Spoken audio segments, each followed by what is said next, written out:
Welcome back, and hello if you are new, my friends. I hope that all is well with you, and as I am sure you can kind of tell, I'm not in my normal surroundings. So basically Laura and I moved last Wednesday, and this is our new flat. So Trivium, I think, are potentially one of the most tenacious bands out there, and have been, in the modern metal world. And following the release of the critically acclaimed The Sin and the Sentence and What the Dead Men Say, it's been relatively smooth sailing for the band. They've had Alex Bent, who's their drummer, for 3 albums now, but Trivium have kind of lost their way at times, in the past. So the big question is, have they got that third album streak or what? So I'm going to be diving into The Court of the Dragon.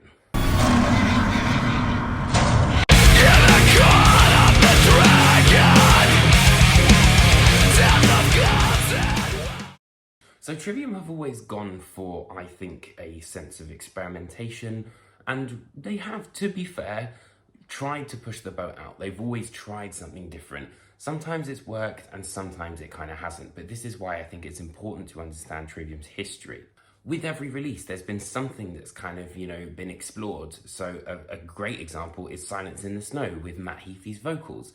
But then you've also got In Waves, which I remember when that first came out, I thought was a little bit more simplistic than what we were used to, especially after having just come from Shogun. I think that In the Court of the Dragon combines everything that we've had up until now, and yet still explores new territory, which is why it's really, really, really surprised me. This time round, it seems that they've nigh on, perfected this combination of dizzying technicality with memorable, hook-laden tunes. So I'll start with the choruses. The choruses are brilliant on this album. I thought that What the Dead Men Say was a bit weak, but here they've really redeemed themselves, and there are 3 standout tracks in particular for me, which is Fall Into Your Hands, Feast of Fire, especially No Way Back But Through. That song is just, it's built for arenas. That. No way back, no way back, no way back, just through.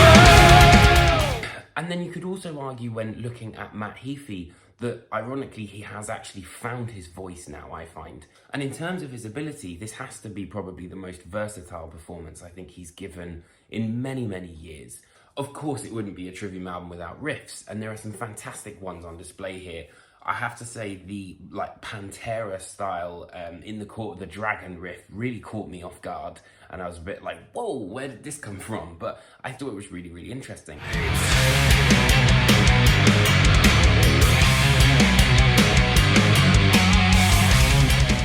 Though they do throw it back to Ascendancy era with this killer kind of pre-chorus triplet melody, but then equally in that same song, there's a section which sounds like it wouldn't be out of place in like a Beyond Creation record.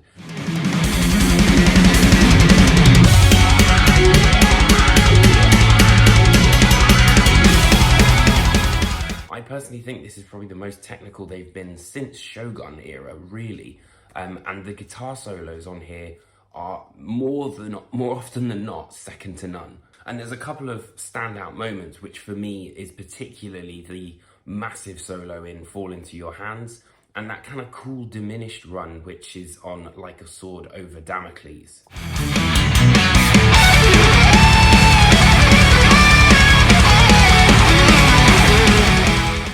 I also think that this is Alex Bent's finest performance to date.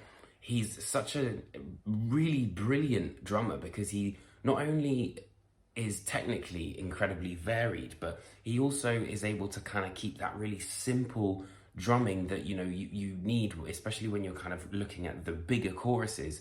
But then equally, he's flying around, there's always a fill or like a ride, a cymbal hit, something happening. And particularly on From Dawn to Decadence, I think that just shows how quickly he can kind of snap from one style of playing to another.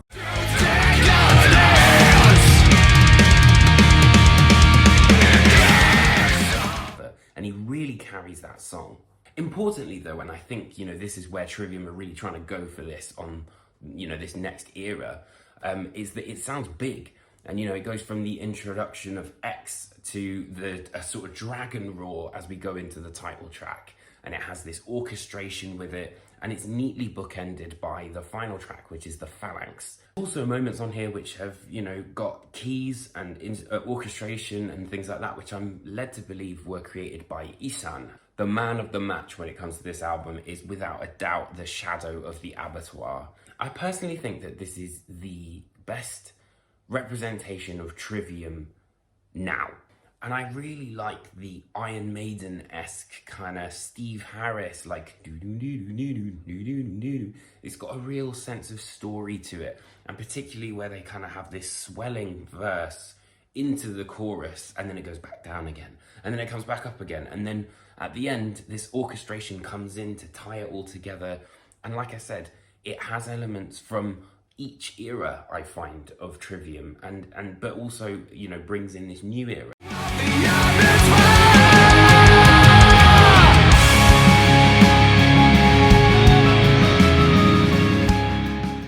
Having re-listened to What the Dead Men Say and The Sin in the Sentence before I did this review, it's obviously very apparent that Trivium can play a lot of different styles, but then I think that was what my real problem was with the previous album, is that it did feel like just a collection of songs, whereas like this album I feel is an album. You know, there's a common thread throughout, and the songs feel more like cohesive. Trivium have absolutely surprised me with this release. They've won me straight back over, and I urge you to step into the court of the dragon because it is more than worthy of your time.